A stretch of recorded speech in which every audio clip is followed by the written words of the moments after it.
Donc,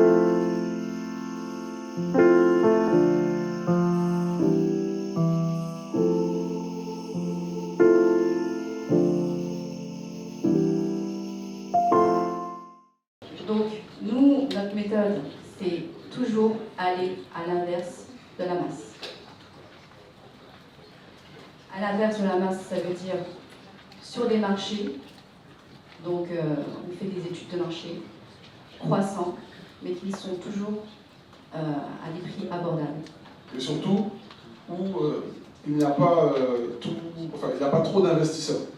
Parce que trop d'investisseurs sur le même marché, comme je l'ai expliqué dans ma petite histoire avec tonton David, c'est que les artisans aussi ils veulent gagner de l'argent. Donc si tout le monde arrive et tout le monde dit je sors de Paris ou je sors de Suisse ou je sors de je ne sais où, qu'est-ce qui se passe? C'est qu'eux aussi ils vont augmenter leur prix. Ouais. Donc voilà. Donc faire attention, limite j'ai envie de vous dire, vous devez rester discret. J'ai envie de vous dire ça, vous devez rester discret. Moi, je vais vous accompagner, il n'y a pas de problème. Mais vous donnez mes régions, ça c'est autre chose. Non, je rigole. Donc, continue.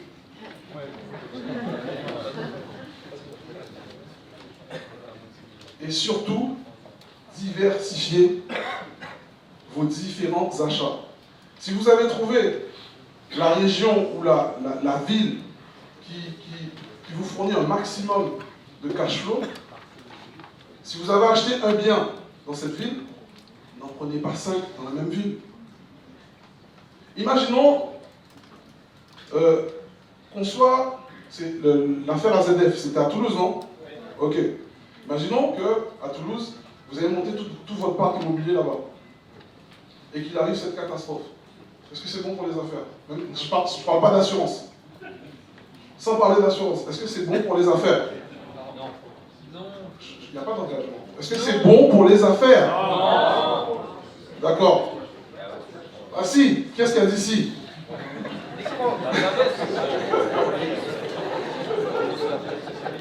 Pas mal. Pas mal. Pas mal.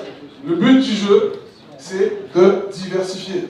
Et je vais parler de... Je ne suis pas très fort en bourse, hein, je vais essayer d'utiliser votre vocabulaire. Hein. Les ETF, j'ai entendu. C'est ça?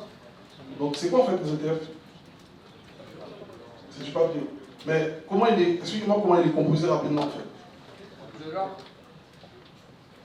C'est du papier. Ouais. C'est notre tracker. Merci, c'est ce que je voulais. C'est un tracker qui synthétise différentes actions. Ça veut dire que juste l'ETF, vous investissez dessus, mais lui-même il diversifie. C'est ça, hein? Et il traque. Donc, je vais vous dire qu'en fait, il faut faire de l'immobilier comme si vous investissiez en bourse pour obtenir de beaux rendements. Donc voilà. Achetons bon prix, donc c'est toujours plus bas que le prix du marché local. Et surtout aussi, le point très important, c'est la fiscalité. On a toujours cette question qui revient, et du coup, on accompagne forcément nos clients sur la fiscalité, le point de la fiscalité, parce qu'en fait, c'est un sujet qu'il faut prendre dès le départ, à savoir si on veut investir en location meublée professionnelle ou non professionnelle, ou en SCI, sera son impact sur la rentabilité et sur aussi l'objectif recherché par rapport à votre placement. C'est-à-dire que si vous avez besoin de cash et d'utiliser ce cash, il va falloir réfléchir à la méthode et à la fiscalité utilisée dès le départ. Le financement intéressant, ça c'est important également, parce que le financement intéressant, ce qu'on appelle financement intéressant, nous, c'est quand les mensualités du crédit sont inférieures aux rentes. On est sur des placements, nous, on investit, on est des investisseurs intelligents, et on veut avoir du cash flow. Donc, peu importe en fait le taux d'intérêt que la banque nous donne, ce qui est important pour nous, c'est de sortir 0 € de notre poche de se faire totalement financer et également de couvrir, grâce au loyer, les mensualités du crédit pour pouvoir toujours être dans le positif.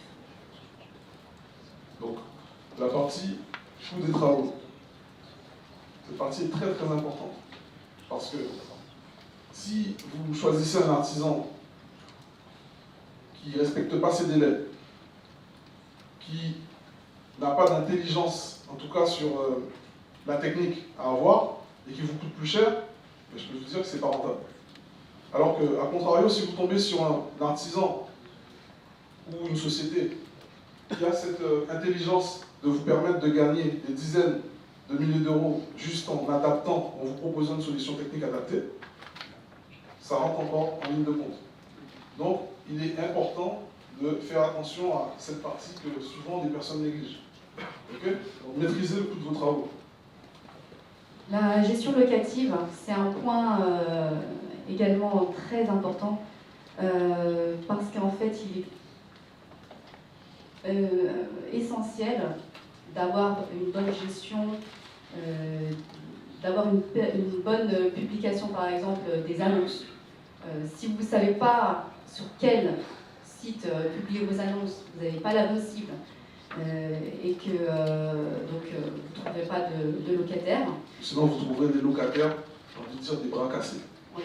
Voilà, donc en fait, je vais être cash.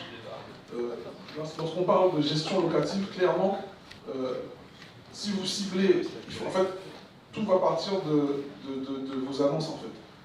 Si vous obtenez des mauvais payeurs, c'est forcément que dans votre annonce, soit vous allez poster sur le bon coin, non, j'ai rien contre le bon coin, pour son de marché c'est génial. Mais si vous voulez faire du haut de gamme pour vendre à un certain prix, c'est pas le bon coin. Ok?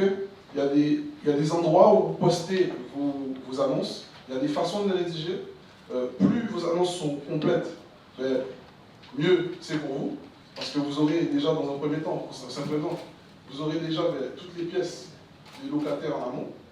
Parce qu'un locataire qui vient sans pièces, c'est du temps perdu pour vous. Et c'est pas un bon présage pour vous en fait. Ok? Donc voilà. Nous, ce qu'on aime faire également, c'est coupler donc, la méthode avec des opérations d'achat-revente.